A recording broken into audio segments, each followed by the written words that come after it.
Inspection cachée, manuels de franchise fuités et récits sans filtre de salariés ont révélé une réalité sur Subway que les publicités brillantes ne montrent jamais. Sous la promesse de Eat Fresh, existe un système finement réglé pour la vitesse, l'uniformité et le contrôle implacable des coûts. Un système qui, silencieusement, échange qualité, sécurité et confiance. Des pains qui légalement ne sont pas du pain aux viandes réingénierées dans des moules industriels, des violations du code sanitaire qui s'additionnent par milliers aux pratiques de franchise qui pressurent les propriétaires jusqu'à ce que des raccourcis soient de prix. Le tableau est plus large et plus inquiétant que n'importe quel scandale isolé. Ce que vous allez entendre n'est ni rumeur, ni plainte isolée, c'est un schéma profondément tissé dans la manière dont la plus grande chaîne de sandwich du monde opère. Et une fois que vous comprendrez comment cela fonctionne, vous ne regarderez plus jamais ce comptoir, cette odeur de pain ou ce sub soigneusement emballé de la même manière. Commençons, partie 1. L'ADN de Subway, standardisation avant substance. Sous une vitre brillante et une lumière uniforme, un pain glisse du four et tombe sur une grille de refroidissement avec la précision d'une ligne d'assemblage. Un chiffre l'accompagne partout, la charge de sucre qui a déjà fait se demander au régulateur si cela pouvait vraiment être appelé du pain. Ce moment est important car il révèle le projet derrière la marque, standardiser tout jusqu'à ce que l'histoire du frais devienne une norme répétable, identique à midi à Phoenix et à minuit à Tokyo. La promesse est la prévisibilité. Le coût est ce que l'on perd en chemin. Imaginez le footlong qui a appris au monde à mesurer le déjeuner en pouces. La mathématique derrière cela n'est pas culinaire, mais c'est logistique. Les recettes sont ajustées d'abord pour la constance, pâtes conçues pour se comporter de la même manière dans des dizaines de climats, cuites par des employés en horaire court, dans des fours petits qui ne s'arrêtent jamais. Pour y parvenir, la douceur augmente, des améliorants sont ajoutés et la ligne entre parfum de boulangerie et odeur réingénierée se brouille jusqu'à ce que le nez se persuade avant même que la langue ait eu le temps. L'odeur qui se répand dans le couloir du centre commercial n'est pas narrative par accident. C'est l'ouverture d'un système conçu pour vous guider de l'air à la commande et à la caisse avec le minimum de variables possibles. Suivez un bâton congelé de pâtes du dépôt au magasin. Il voyage comme une pièce, pas comme de la nourriture. Empilé, codé, chronométré. Lorsqu'il arrive, le rituel est une séquence, décongélation, fermentation, cuisson, sans nécessité de délibération. Ce qui sort de l'autre côté est une forme que tous reconnaissent et que personne ne remet en question. Les croûtes semblent identiques parce qu'elles doivent l'être. La mie semble identique parce que la formule l'exige. C'est efficace, c'est scalable. Et cela donne le ton pour tout ce qui se passe ensuite derrière la vitre. Maintenant, soulevez le couvercle du rail à protéines. Les viandes ne commencent pas leur vie comme des rôtis reposant toute la nuit dans une cuisine silencieuse. Elles arrivent pré-cuites, pré-assaisonnées, scellées contre l'oxygène et le doute. Le mandat est un goût uniforme, un jambon qui a le goût de jambon partout, une dinde qui refuse de vous surprendre, un poulet qui s'ajuste à la forme du pain, avec la précision d'un gabarit. Des moules industriels gèrent la géométrie. Le traitement à haute pression discipline la texture. L'industrie a une expression polie pour cela. Produit carné, restructuré. Car démonter et remonter pour se comporter toujours de la même façon est trop honnête pour un menu. Imaginez des charcuteries dont la biographie traverse plusieurs usines. Chute ici, muscle là, liant et saumure pour que tout reste obéissant sous une lampe chauffante et un pic de mouvement. L'idée n'est pas de tromper, c'est le contrôle. Quand vous tranchez, chaque morceau tombe de la même manière. Quand vous empilez, les couches ne réagissent pas. Quand vous mordez, votre cerveau reconnaît le signal et enregistre le confort. La standardisation l'emporte encore, même si la nuance perd toutes les discussions. Il y a aussi une histoire que le poulet raconte. Pas de fermes et de matins calmes, mais de tableaux Excel. Des mélanges de protéines qui s'appuient sur le soja pour stabiliser coût et texture. Des systèmes de goût qui amplifient ce qui disparaîtrait pendant le stockage et le transport. L'objectif n'est pas une bouchée unique et mémorable, c'est une bouchée fiable, appuyée sur les mêmes touches, obtenez le même résultat. Si différentes viandes commencent à avoir des goûts similaires, c'est parce qu'elles partagent une chaîne d'approvisionnement et une philosophie plus qu'un pâturage. Retournez au début de la ligne et observez la chorégraphie du frais. L'arôme arrive en premier, préparant la faim, se répandant assez loin pour atteindre ceux qui ne savaient même pas qu'ils avaient du faim. Puis le pain, toujours les mêmes courbes, les mêmes marques de coupe, rencontre des ingrédients qui ont déjà été négociés pour obéir. Laitue qui se comporte sous les pinces. Tomates qui gardent leur forme, viande qui reste le plate. Sauce avec viscosité ajustée pour la vitesse. Ce qui semble être un sandwich est aussi un système, et chaque étape a été simplifiée jusqu'à ce que le jugement humain devienne optionnel. Dans ce monde, l'uniformité n'est pas un effet secondaire, c'est le produit. Les chronomètres remplacent l'instinct. Les balances remplacent le sentir. La formation est plus courte car il y a moins à apprendre. La machine a déjà décidé à quoi les choses doivent ressembler, goûter et sentir. Même le désordre est standardisé. Miettes qui tombent de la même manière, papier qui s'enroule avec les mêmes plis. Fours qui bipent au même ton sur tous les continents. Si le métier est une conversation entre les ingrédients et la personne qui tient le couteau, ici c'est un monologue d'un processus qui n'élève jamais la voix. Et pourtant, tandis que la caméra plane sur la ligne, une autre chose devient claire. Un tel système ne réduit pas seulement les risques, il réduit la variance, protège les marges, mais taille le caractère. Il promet que vous ne serez jamais déçus et garantit, silencieusement, que vous serez rarement surpris. Le pain qui ne pose jamais problème, la viande qui ne contredit jamais, l'odeur qui entre toujours en scène, ce sont des triomphes du design, non des expressions de la nourriture. L'ADN de la marque a été optimisé pour la monotonie. Et la monotonie est exactement ce qu'elle délivre, bouchée après bouchée prévisible. Partie 2, pratiques opérationnelles qui maintiennent les coups de bas et la qualité en jeu. Le contrat arrive comme une promesse et un avertissement. Un gros volume qui transforme le rêve d'indépendance en un livre de règles d'obéissance. Avant de vendre un seul sandwich, les frais sont dus, les royalties sont fixées, une charge marketing retire une part de chaque transaction et la chaîne d'approvisionnement est verrouillée. Le catalogue de fournisseurs approuvés se lit comme un acte officiel. Le prix de la tomate n'est pas celui du coin. Il est fixé en amont et pèse sur les comptes. Quand le propriétaire refait les calculs à minuit, la marge d'un sub populaire ressemble à un fil fin tirant contre des promotions que personne dans le magasin n'a demandé, mais que tous doivent honorer. L'équipe du matin déverrouille la porte et entre dans une horloge. Les chronomètres brillent, les fours préchauffent, les bacs sont remplis selon des tableaux qui mesurent non pas le goût, mais le débit.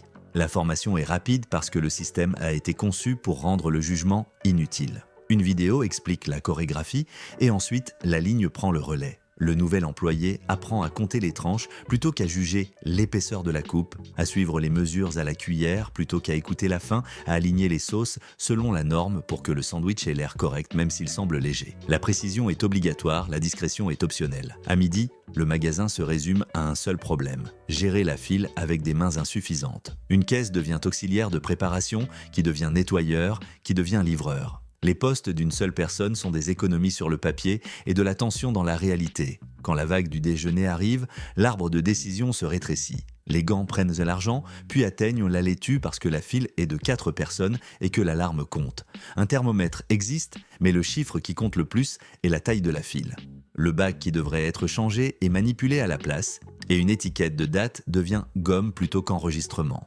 Derrière la vitre, le portionnage est une langue de règles et de gabarits. La longueur du pain a un pochoir. La viande a un compte précis. Le fromage a une géométrie. Chaque garniture est une unité, chaque unité un coût. Le système protège la cohérence en réduisant l'espace où vit la générosité. Le couteau s'arrête à la marque. La cuillère s'arrête au rat. Si l'œil hésite, la balance clarifie. Un sandwich monté selon ses règles correspond toujours à la photo et la dépasse rarement. À 3h de l'après-midi, un email de la maison mère annonce une nouvelle promotion nationale qui transforme un best-seller en une offre à peine rentable. Le propriétaire ne peut pas refuser. La marque doit sembler unifiée d'un océan à l'autre. Des affiches seront envoyées, des coupons imprimés, et le magasin les honorera, même si les mathématiques ne tiennent pas. Le seul levier restant est la vitesse. Servir plus, scaler moins, espérer que le volume compense la perte. La maintenance attend. La machine à glace qui nécessite un nettoyage profond recevra juste un chiffon. La trancheuse qui mérite une lame neuve gagne un jour de plus. Un évier de lavage devient étagère parce que les boîtes ont besoin d'un endroit et personne n'a le temps de réorganiser le stock.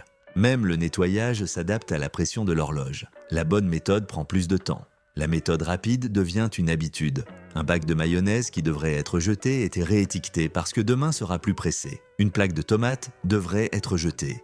Elle est replacée par-dessus. La chambre froide murmure une température techniquement acceptable et la porte reste fermée parce que la rouvrir déclencherait l'alarme et l'alarme appellerait un audit. Certains magasins répètent en les inspections surprises comme une pièce de théâtre. Les sols brillant au signal, les thermomètres apparaissent dans les poches et les listes sont vérifiées jusqu'à ce que le parking se vide. La main-d'œuvre reste au bord de la feuille de calcul comme un témoin d'alerte. Les salaires restent près du bas du marché. La rotation maintient les connaissances superficielles. Un manager enseigne des raccourcis, non par malveillance, mais par nécessité, parce que l'heure de pointe du déjeuner ne négocie pas et le budget ne cède pas. Quand quelqu'un manque, le poste devient une épreuve d'endurance. La ligne ne ralentit pas à cause des limites humaines. Et l'humain apprend à bouger comme la ligne. L'approvisionnement est aussi inflexible. Le camion de légumes arrive avec exactement ce que le programme permet. Le propriétaire voit des alternatives moins chères et fraîches à quelques mètres. Mais l'accord interdit toute improvisation. Acheter en dehors du réseau entraîne des pénalités. Et les pénalités effacent des mois d'efforts. Alors le magasin paie plus pour la même caisse, la même laitue, les mêmes oignons, parce que la conformité est le prix du logo au-dessus de la porte. Tout s'accélère pour protéger la marge. Le pain est cuit selon un calendrier qui transforme les minutes en coups. Les viandes sont portionnées au gramme pour transformer le gaspillage en prévisibilité. Les garnitures sont disposées pour sembler abondantes sans l'être. Le client repart avec un sandwich qui photographie bien et pèse moins que la mémoire ne le suggère. La différence entre impression et réalité se mesure en centimes par unité. Et les centimes par unité s'additionnent si les lumières restent allumées ou non. À la clôture, le magasin revient à la raison. Ce que nous vendons, ce que nous économisons, ce que nous étirons. Un bac qui devrait être jeté devient le starter de demain. Une checklist est cochée par habitude plutôt que par conviction.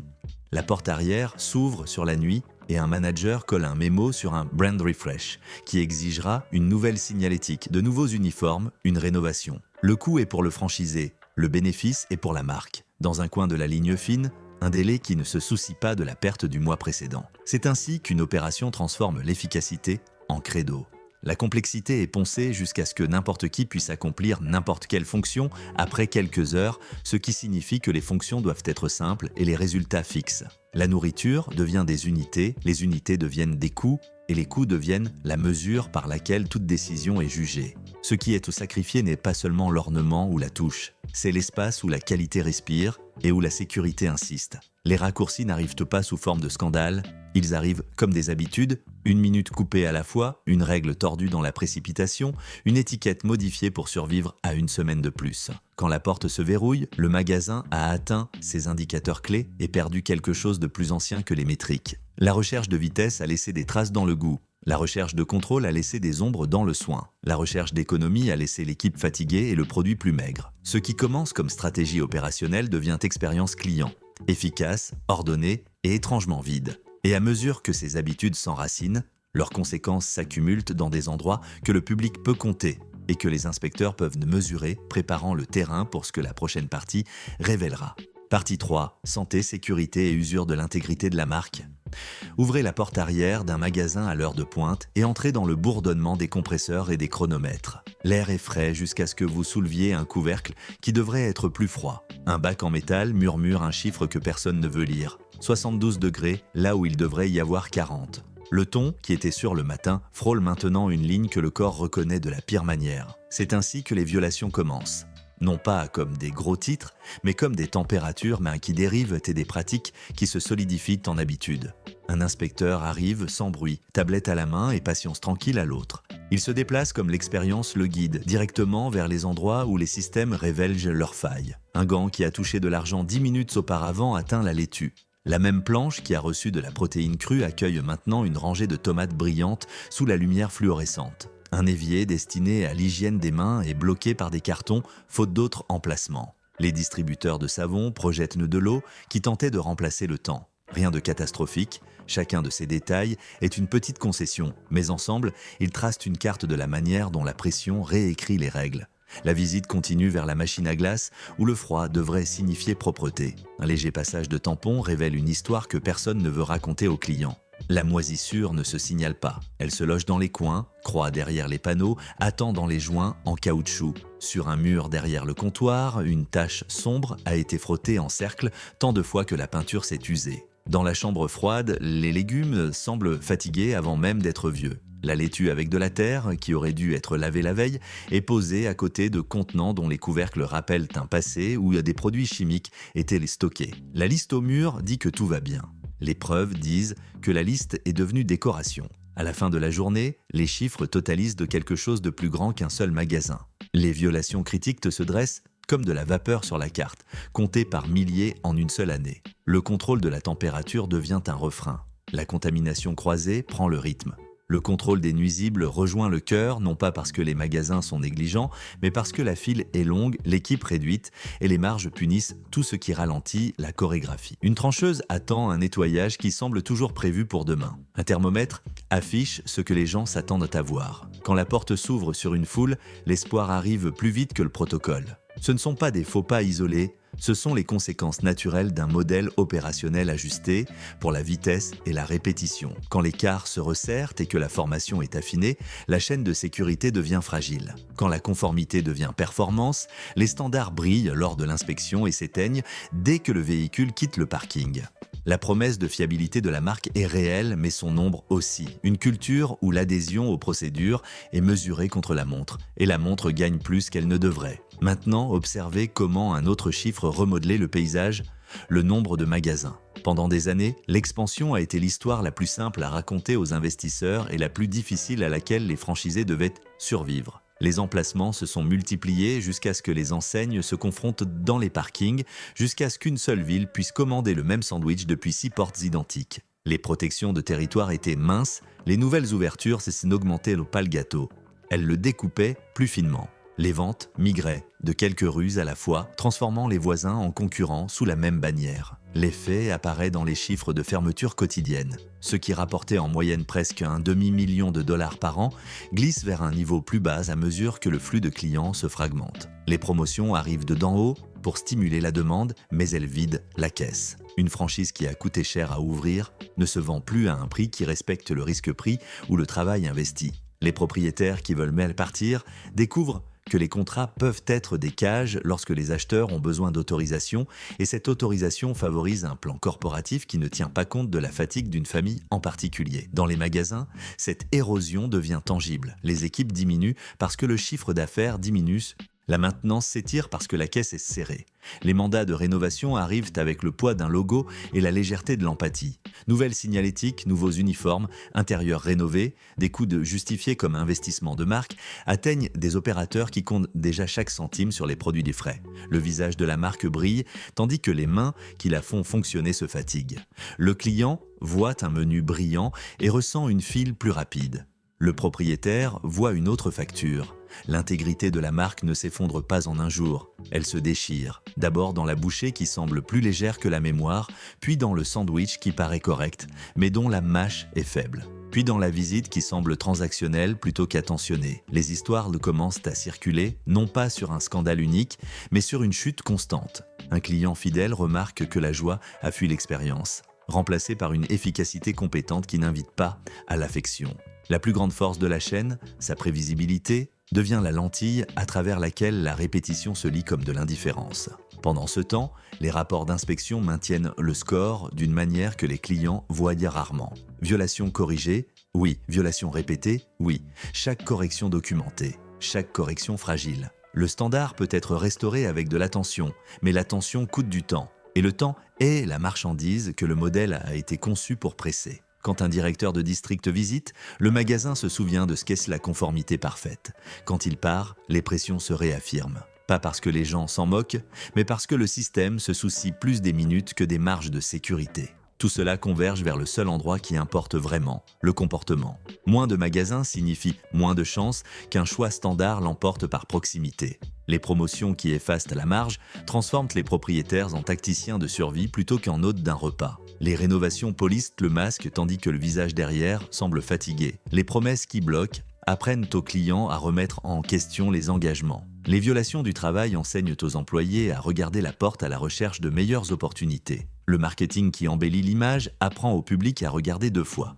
Chaque élément, isolé, pourrait être absorbé. Ensemble, ils forment un système climatique. Vous pouvez le ressentir un mardi à midi, quand la file devrait avoir 10 personnes et n'en a que 3. Un adolescent en uniforme neuf scanne une commande 2 fois parce que les garnitures ont changé la semaine dernière et que la formation était une vidéo qui a planté. Un manager garde un œil sur le chronomètre du four et un autre sur la porte d'entrée, suppliant un pic qui n'arrive jamais. Une pile de nouvelles affiches attend à l'arrière, encore sous plastique, parce que l'équipe n'a pas trouvé un moment pour retirer l'ancienne campagne. Sur une étagère au-dessus de l'évier d'hygiène, une boîte se penche là où elle ne devrait pas, non parce que personne ne sait mieux, mais parce que le stock est un problème de géométrie avec plus de variables que d'espace. La marque n'ignore pas. Elle investit dans les médias, signale les progrès, annonce des partenariats, teste des produits qui chevauchent de nostalgie et nouveauté. Ce n'est pas une méchante, c'est une machine qui essaie de gagner de la traction sur une route qui a changé pendant qu'elle optimisait. Certains jours, les ajustements fonctionnent. Le sandwich mâche mieux que la mémoire. La ligne bouge avec but.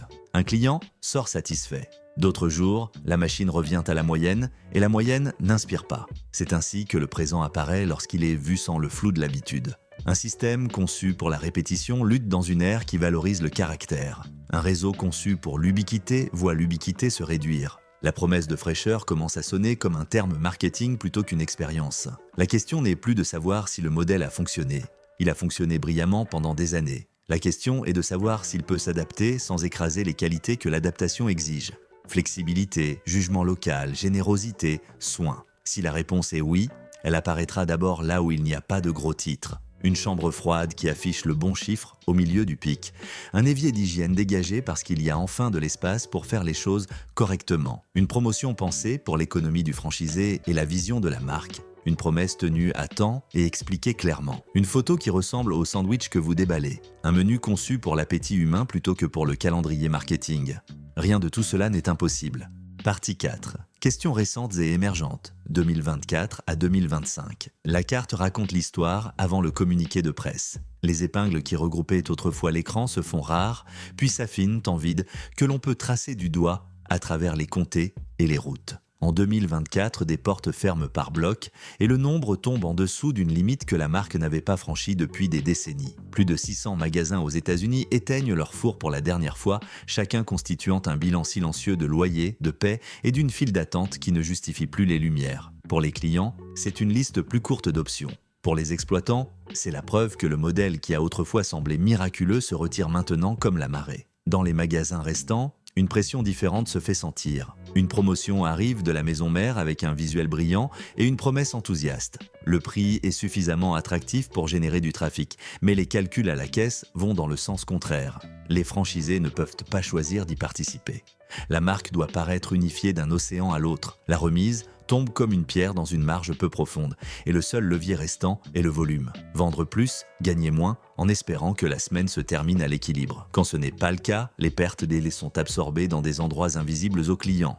Moins de mains sur la ligne, réparation plus lente, un dépôt qui devient un casse-tête plutôt qu'un espace de travail. Un autre mémo arrive avec un mandat différent, un refresh de l'identité, une rénovation pour aligner l'apparence sur la nouvelle campagne, des uniformes qui photographient mieux sous les dés. Le calendrier est strict, les standards exigeants, les coûts d'asilo à la charge du propriétaire. Un franchisé imprime la liste et la colle à côté d'un compte de résultats mensuels qui frôle déjà le zéro. L'identité visuelle progresse. Le flux de trésorerie recule. Le magasin paraît neuf au printemps, mais la dette qu'il porte rajeunit ceux qui le maintiennent debout. Parallèlement, une promesse faite des années auparavant arrive à échéance. L'engagement était simple à énoncer. Une transition vers un approvisionnement plus éthique d'ici 2025, incluant l'adoption d'œufs de poules élevées en plein air. Le calendrier arrive et les clients commencent à demander si la promesse est devenue pratique. Les réponses sont douces. La transparence est plus fine que prévu. L'écart entre les engagements et l'exécution devient un autre endroit où la confiance fuit. Non pas parce qu'un sandwich dépend d'un seul œuf, mais parce que la parole de la marque devrait signifier quelque chose de mesurable. La main-d'œuvre ajoute son chapitre. Les enquêteurs passent en revue les feuilles de temps et les pots de pourboire et trouvent des heures ajustées dans le mauvais sens, des pourboires détournés là où ils ne devraient, pas des heures supplémentaires évitées par l'arithmétique plutôt que par l'emploi du temps. Les pénalités sont réelles, les salaires rétroactifs significatifs et les gros titres tombent dans une culture déjà méfiante quant au fait que la vitesse de la ligne s'achète par la fatigue. Pour les employés, cela confirme ce qu'ils sentaient au fond d'eux. Pour les clients, cela égratigne le confort d'une routine familière. Pour les propriétaires, c'est une charge de plus dans une pile d'obligations qui semble à la fois nécessaire et impossible. Le marketing tente de dépasser l'humeur par le spectacle. Une campagne montre des sandwichs empilés comme des monuments, de la viande en rubans généreux, des sauces dessinées en traits brillants sous lumière de studio, puis un client déballe le réel et compare ce que la caméra a promis avec ce que la main tient. Un processus argumente que l'écart n'est pas une licence artistique, mais une déformation, signalant une différence dans la viande qui semble une décimale dans le tableau et résonne comme une rupture de confiance dans la salle. Au comptoir, l'équipe fait face à la frustration que la publicité a suscitée. Elle ne peut pas corriger une photo avec une tranche supplémentaire, la portion est politique, pas décisionnelle. Des expérimentations de menus apparaissent avec des noms créés pour devenir viraux et une urgence de temps limité. Certaines suscitent la curiosité, d'autres provoquent un haussement d'épaule, la nouveauté semble familière, la personnalisation plus étroite que la mémoire, les portions plus précises que généreuses. En ligne, les vétérans de la marque concluent sans détour, la marque semble plus élégante et moins savoureuse. La nouvelle signalétique est brillante, l'expérience plus opaque. Ce qui était autrefois rituel paraît désormais transactionnel. Le mot qui revient est sans joie, non pas parce qu'un sandwich doit être un art pour avoir de l'importance, mais parce qu'il portait auparavant un peu de charme. Pendant ce temps, le vieux débat refuse de prendre sa retraite. L'authenticité des ingrédients reste un point de friction qui s'enflamme sans se résoudre. L'entreprise répète ses garanties avec la cadence d'une déclaration répétée de nombreuses fois. Les sceptiques répètent que leurs doutes avec la cadence d'un cœur qui ne s'éteint pas. Entre ces rythmes, les consommateurs font ce qu'ils font toujours quand ils manquent de certitude. Hésitent. Une petite pause peut faire la différence entre une file qui bourdonne et une file qui se raréfie. Tous ces fils convergent vers le seul endroit qui, en fin de compte, compte, le comportement. Moins de magasins signifie moins de chances qu'un choix standard l'emporte par proximité. Les promotions qui effacent la marge transforment les propriétaires en stratèges de survie plutôt qu'en hôtes. Les rénovations polissent le masque, tandis que le visage derrière se fatigue. Les engagements qui bloquent apprennent aux clients à escompter les promesses. Les violations du travail enseignent aux employés à chercher de meilleures portes. Le marketing qui feuillette l'image apprend au public à vérifier. Chaque élément, isolé, pourrait être absorbé. Ensemble, ils forment un climat. On peut le ressentir pendant un déjeuner en semaine, quand la file devrait avoir 10 personnes et n'en a que 3. Un jeune en uniforme impeccable scanne une commande 2 fois parce que les garnitures ont changé la semaine dernière et que la formation était une vidéo qui a planté. Un manager garde un œil sur le minuteur du four et un autre sur la porte, suppliant un pic qui n'arrive pas. Une pile de nouvelles affiches attend à l'arrière, encore dans les plastiques, parce que l'équipe n'a pas trouvé le moment de retirer l'ancienne campagne. Sur une étagère au-dessus de l'évier d'hygiène, une boîte se penche là où elle ne devrait pas, non par ignorance, mais parce que le dépôt est un problème de géométrie avec plus de variables que d'espace. La marque n'est pas indifférente. Elle investit dans les médias, signale les progrès, annonce des partenariats, teste des produits entre nostalgie et nouveauté. Ce n'est pas une vilaine, c'est une machine qui essaie de trouver de la traction sur une route qui a changé pendant qu'elle optimisait. Certains jours, les ajustements fonctionnent. Le sandwich mâche mieux que la mémoire. La ligne avance avec objectif. Un client sort rassasié et satisfait. D'autres jours, la machine revient à la moyenne et la moyenne n'inspire pas. C'est ainsi que le présent apparaît sans le flou de l'habitude. Un système conçu pour la répétition lutte dans une ère qui valorise le caractère. Un réseau fait pour l'ubiquité voit l'ubiquité se réduire. La promesse de frais commence à sonner comme un terme de marque plutôt qu'une expérience. La question n'est pas de savoir si le modèle a fonctionné. Il a fonctionné brillamment pendant des années. La question est de savoir s'il peut s'adapter sans écraser les qualités que l'adaptation exige. Flexibilité, jugement local, générosité, soin. Si la réponse est oui, elle apparaîtra d'abord là où il n'y a pas de gros titres. Une chambre froide affichant le bon chiffre au milieu du pic. Un évier main libre parce qu'il y a enfin de la place pour faire correctement. Une promotion pensée pour l'économie du franchisé et la perspective de la marque. Un engagement respecté dans les délais et expliqué clairement. Une photo qui ressemble au sandwich que vous déballez. Un menu conçu pour l'appétit, pas pour le calendrier marketing.